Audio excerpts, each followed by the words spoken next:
Le projet Éclat est porté par le CLS. Initialement en partenariat avec EO4SD de l'ESA, l'UNDP et la douane française, est ensuite associé à l'Union africaine et le CSE.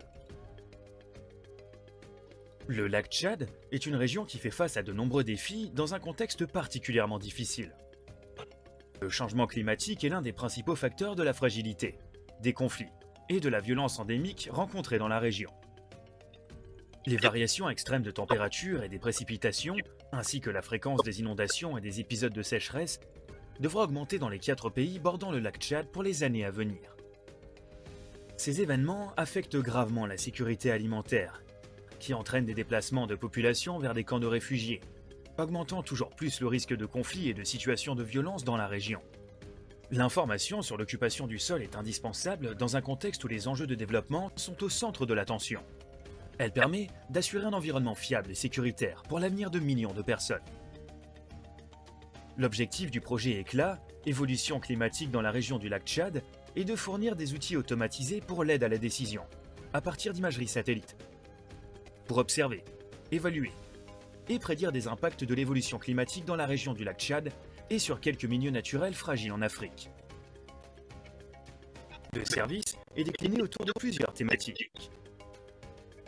Le projet Éclat est initialement inscrit en complément d'un projet structurant mené par CLS, avec des partenaires européens et canadiens, pour le programme EO4SD de l'ESA.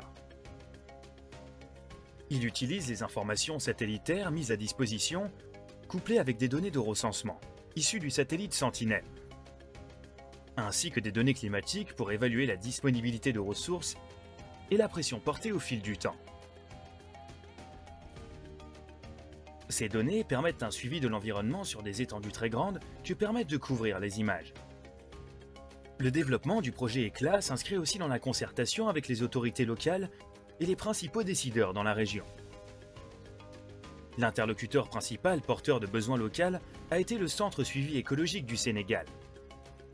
Ce projet a donc pour but de réaliser une carte d'occupation du sol, de différents indicateurs, agricoles et de pression sur les ressources en eau, ainsi que des cartes de changement de l'occupation du sol après un temps de suivi défini. Lorsque le changement s'avérera important, ces cartes serviront d'alarme. Le système développé sera présenté aux utilisateurs sous la forme d'une plateforme de diffusion, qui servira à évaluer les interactions entre changement climatique, pression démographique et sur les ressources naturelles.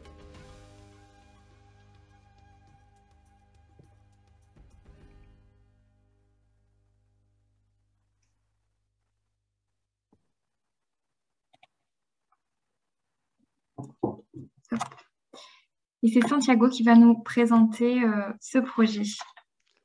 Bonjour, à nouveau moi.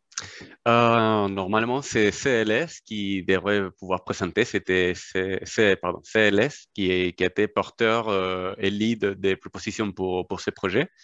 Et moi, j'ai été responsable côté CNES pour le suivi, mais cette fois-ci, je ne suis pas leader technique. J'étais là juste pour le suivi.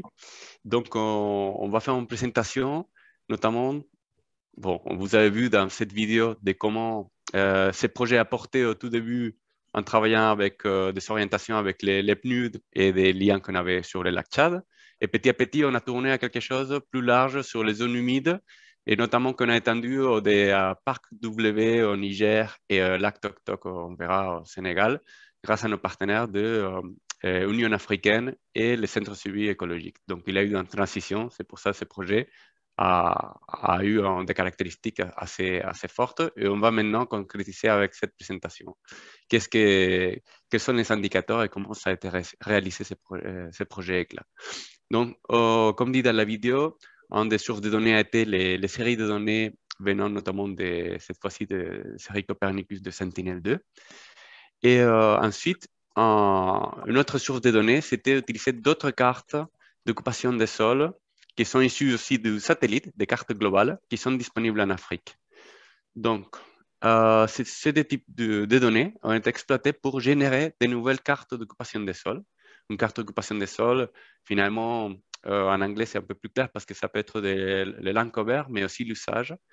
Peut être quelque chose de riche et varié. Donc ici, ça a été, dans ce projet-là, ça a permis de mettre en place une méthodologie robuste pour utiliser ce type de données venant de l'espacial, notamment toutes les séries optiques et d'autres cartes, et on l'a appliqué à 3 zones différentes, comme les lacs, autour des lacs Tchad, qui sont assez vastes, avec des zones écoclimatiques assez variées. D'autres parcs naturels, comme le parc W au Niger et le parc Tok Tok au Sénégal.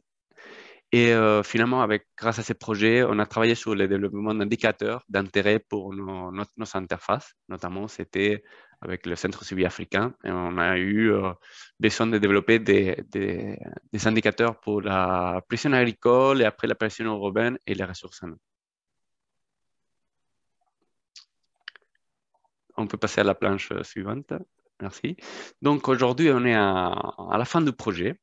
Donc, parmi les différentes phases, on va parler tout à l'heure, mais il y a 3 grands rendus. Il y a eu une grande analyse des bases existantes, que c'est ça qui permettra de donner une référence pour développer des nouvelles bases et développer de nouvelles cartes de land user land cover, les cartes LULC, c'est la phase 3. Et enfin, des développements d'indicateurs et sa consolidation. Et aujourd'hui, on est juste à la fin. On a presque fini le projet. On est en train de consolider toutes les sorties et les adapter vraiment aux usages.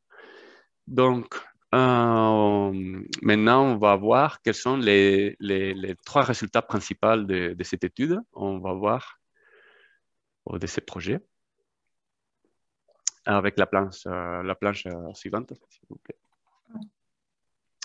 Donc, premier résultat et quelque chose qui est vraiment à retenir de ce projet, c'est l'analyse exhaustive par les experts des CLS et notamment c'est l'expertise de l'équipe CIRS. C'est une boîte qui a été absorbée par CLS il y a un an. Bon, c'était acheté il y a longtemps dans les groupes et les consortiums de CLS, mais aujourd'hui fait vraiment partie de l'équipe CLS purement et qui ont développé une expertise dans la validation des cartes.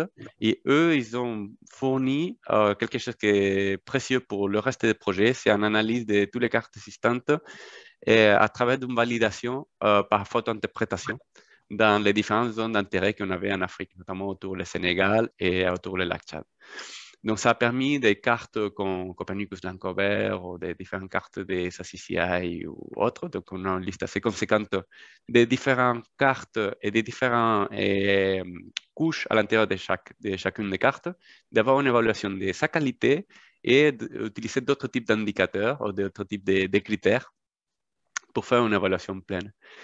C'est grâce à toutes ces données que ça permet ensuite de faire les résultats suivants. On peut passer à la planche suivante.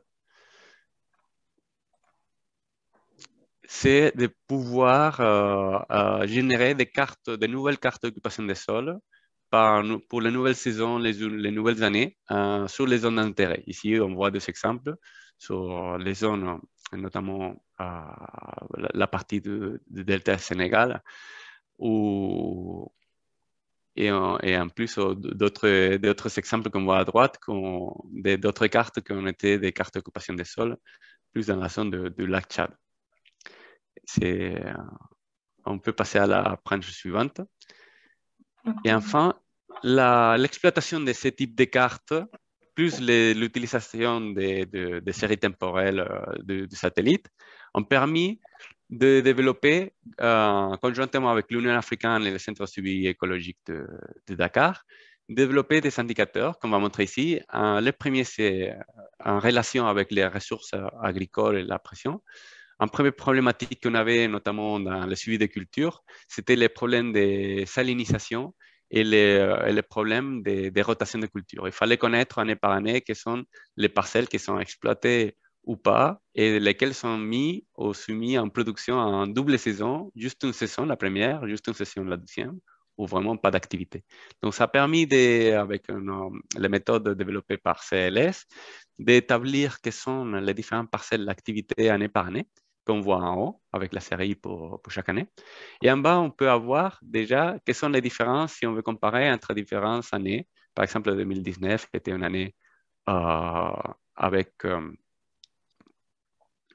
pardon, un problème avec le chat. Année 2019, on avait un problème avec la sécheresse. Donc, on peut constater les impacts. On voit dans la graphique en bas à droite comment les différentes parcelles sont exploitées en double saison ou juste en saison à travers les différentes années dans la zone d'étude. Donc, déjà, c'était un des retours qui était bien apprécié pour le Centre suivi écologique de Dakar. On peut passer à la planche suivante. Aussi, en plus, d'autres types d'indicateurs ont été mis en place pour étudier tout d'abord la relation entre l'étalement urbain et le compromis et la pression vers les ressources en eau. C'est dans les deux sens que ça affecte cette pression, vu que on peut analyser déjà comment un étalement urbain peut mettre en danger la qualité de l'eau et les questions sanitaires autour, on va dire, les déchets ou les versements vers les cours d'eau, comment ça peut affecter au niveau des pollutions. Et inversement, on peut voir comment l'étalement urbain peut être mis en danger si c'est fait une expansion plutôt vers des zones qui sont plutôt des zones inondables. Et on constate qu'au cours des dernières années, on a un rapprochement où il y a plus des zones urbaines, cet étalement, qui se rapprochent des zones qui sont des zones inondables, ou des zones qui ont été vues déjà avec de l'eau. Donc, on a pu faire d'analyse de ces constats, de comment cet étalement est présent et on peut le quantifier.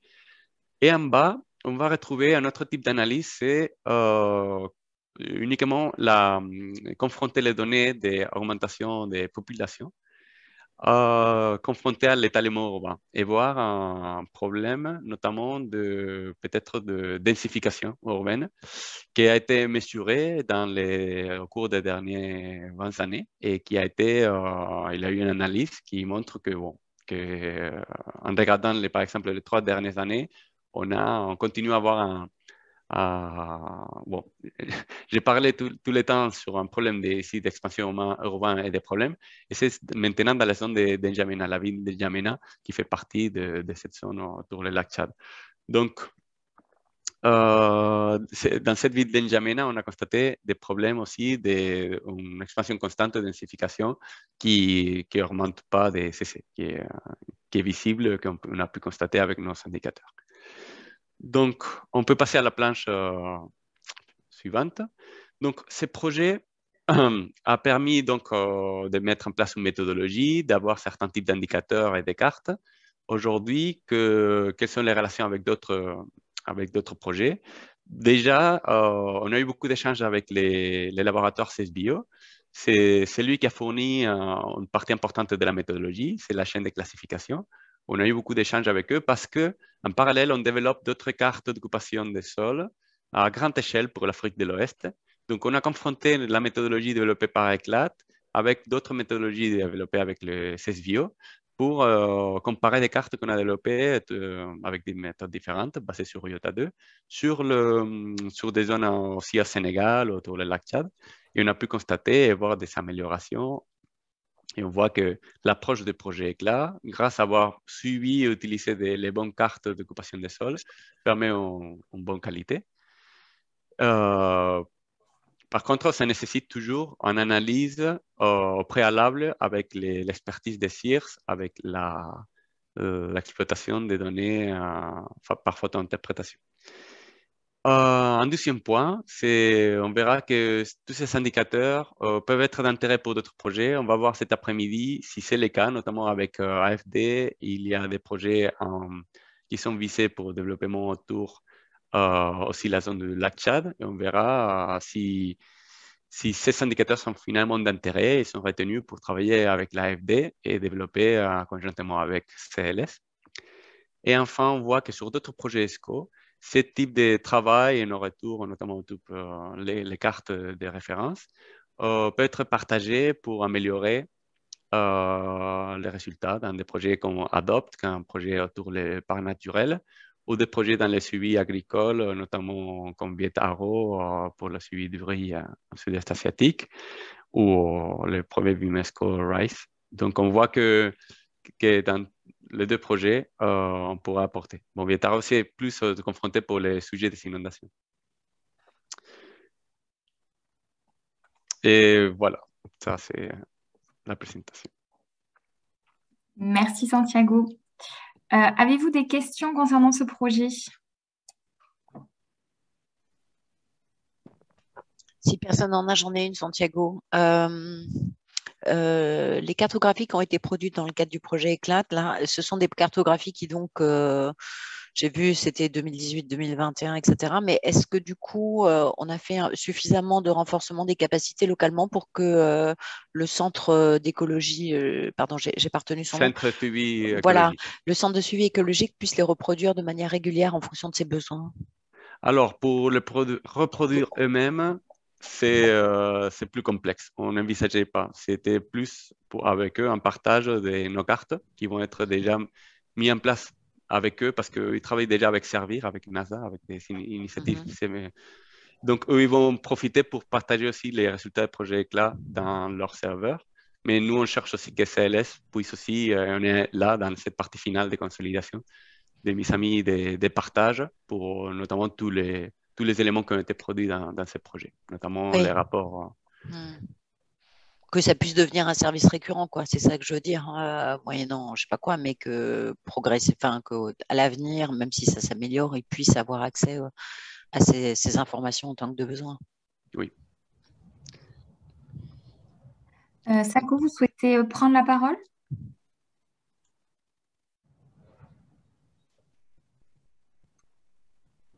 Il y a quelqu'un qui lève la main dans le chat, donc n'hésitez pas à ouvrir votre micro. Oui, allô? Ah oui, c'est ça. Excusez-moi, je parlais dans le vide. Oui, merci Santiago pour la présentation. Effectivement, ma question allait dans le même sens celle qui m'a précédé. J'ai oublié le nom, excusez-moi. Est-ce que vous travaillez, qui est le porteur, vous, le point de contact au centre de suivi écologique de Dakar? C'est qui? Et surtout, ces résultats, je vois qu'il y en a sur le delta du fleuve Sénégal. Comment le centre de suivi écologique peut avoir la main là-dessus pour continuer à développer, à faire une veille et continuer à développer cela. C'est-à-dire en 2022, qu'il y ait une image qui se superpose, etc., qui est un vrai outil d'aide à la décision et que ce ne soit pas simplement un produit cartographique qui est fait, publié et mis en ligne, par exemple. C'était ça ma question. Donc, malheureusement, si ces projets, on comptait avoir des fonds pour, notamment, ces projets étaient nés conjointement avec les PNUD, les Nations Unies, et on comptait avoir un fonds supplémentaire de 50 000 € de plus pour consolider cette partie finale, vraiment à faire cette partie des renforts des capacités au niveau de centres de suivi écologique, ou notamment la partie c'était avec plus la CVLT, la Commission du lac Tchad, qu'on comptait faire ce transfert technologique pour reproduction. Donc, vu que finalement, ce projet n'a pas pu avoir ses volets finaux, le tout qu'on a pu développer, c'est développer tous les outils. Donc, on n'a pas pu assurer ce qui finalement est le plus nécessaire de tous les projets, c'est de pouvoir former les équipes, ceux qui ont besoin pour l'exploiter. Donc, votre question est vraiment très pertinente. On a réussi, par contre, eux, ils ont bien compris quels sont les outils derrière et comment la méthodologie. Et là, ils ont bien retenu comment on a tiré les différents types d'informations. Eux, c'est un bon acteur sur le terrain parce qu'il connaît aussi les spatiales. Ils les utilisent déjà. Donc, eux, ils sont les outils déjà pour répliquer, soit pour les indices agricoles de pouvoir répliquer les outils, mais que ça, on n'a pas de souci. Ils vont avoir les codes qui vont être partagés. Mais en deuxième partie, la capacité aujourd'hui pour eux reproduire leur propre carte aujourd'hui, c'est pas possible, mais ça serait pas si compliqué. C'est juste si on avait eu le reste, les 50 kg € de plus, on aurait pu mettre à disposition des moyens pour récupération des données et les traitements, notamment sur le cloud, et des choses comme ça. Donc, attends, voilà. Santiago, tu es en train de dire qu'il manque juste 50 000 € pour faire ce dernier kilomètre qui est complètement essentiel à la vie du projet. C'est ça que tu es en train de dire? Oui, mais c'est C'est toujours fou ça. traité Non de ça. mais c'est fou. On peut discuter. Enfin, c'est un Oui, oui, sujet qu'on peut mais discuter avec la FD aussi. Enfin, je sais pas, mais ça me paraît absurde d'avoir fait tout ce travail s'il manque juste 50 000 euros pour faire du renforcement des capacités locales et une capacité de production autonome de cartographie annuelle. Enfin, oui. on marche sur la Donc, tête là. je pense que on peut se contacter, on peut s'envoyer un mail avec CLS et compléter cette partie. Ah bah ouais. Enfin, c'est complètement dingue là. Oui, oui, je suis Absolument, d'accord. absolument. Et surtout, la partie la plus importante, c'est le développement de l'outil. Bah bien Un sûr. outil d'aide à la décision. Il faut finaliser le travail, c'est l'outil d'aide à la décision et qui peut s'automatiser. Hein, ça peut se faire de façon très, très automatique. D'autant plus que le centre de suivi perdant sous la télédétection, les SIG, ils ont un bon centre là-dessus. Oui. Ok. Pour Entendu. répondre à la première question, notre interlocuteur, c'était Diouf, Abdul Aziz Diouf, au CSE. Je pense que c'était ça l'une des questions. Oui.